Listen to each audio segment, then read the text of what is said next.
স্বামীর যত্ন নিয়েন, স্বামীর জন্য সেজে গুজে থাকিয়েন না, ওকে বাধ্য করিয়েন না নতুন জামা কাপড় কিনে দিতে। আপনার যতটুকু জামা কাপড় আছে ওখান থেকে সবচেয়ে ভালো জামাটা রান্না বান্না শেষে জোহরের নামাজ পড়ে সবচেয়ে ভালো জামাটা পরিয়েন। আপনার বাসায় যে অমুক তেল লাগবে তমুক তেল লাগবে চুলে দেওয়ার জন্য ওকে বাধ্য করিয়েন না। যেই তেল আছে চুলে যদি তেল দেওয়ার অভ্যাস থাকে ওখান থেকে একটু তেল নিয়ে মাথা আছড়াই নিয়েন। আর আপনার উপস্থিত যে জামা কাপড় আছে ওখান থেকে ভালো জামাটা পরিয়েন।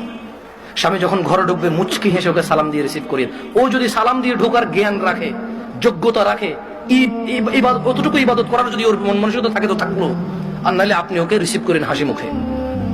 ও গোসলে যাওয়ার আগে গামছা লুঙ্গিটা টয়লেটে দিয়ে আসিয়ে, গোসল থেকে বের হওয়ার সময় গামছা অথবা তোয়াল্লা প্রয়োজন হলে দিয়েন।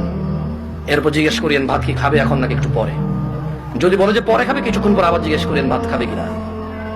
ও যদি পছন্দ করে যে ওর বাবা মা বোন এদের সাথে ভালো আচরণ করা যদি ও পছন্দ করে আপনার পক্ষ থেকে, আপনি ওর বাবা মা বোন এদের সাথে ভালো আচরণ করিয়েন।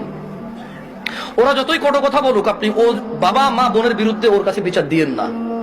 যদি ও পছন্দ না করে বিচার একটু সহ্য করিয়েন। যখনই আপনাকে বিছানাটাকে যাবেন কখনো রাগ করে বাপের বাড়ি চলে যাবেন এটা বলবেন না। ও যদি আপনাকে বলে এবার তো অনেকদিন হচ্ছে যাও না, 2-1 দিন ঘুরে আসো, সমস্যা নেই, তোমার বাবা মাও তো তোমাকে দেখেন অনেকদিন। আর বাপের বাড়িতে চলে গেলে 1-2 দিনের মাথায় বলিয়েন চলে আসবো নাকি। ও যদি বলে চলে আসো তাহলে ও যাবে অথবা আপনার বাবা এসে দিয়ে যাবে, আপনার ভাই এসে দিয়ে যাবে, অভিভাবকের মধ্যে কেউ একজন এসে দিয়ে যাবে আপনাকে। এটা আপনি খেয়াল রাখবেন। যদিও আপনার প্রতি রাগ করে আপনি উল্টা রাগ করিয়েন না।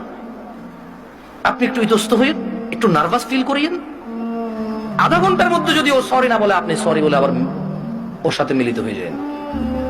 আপনার স্বামী যদি বোকা মানুষ হয় তাহলেও ও আপনাকে আস্তে আস্তে পছন্দ করবে ইনশাআল্লাহ।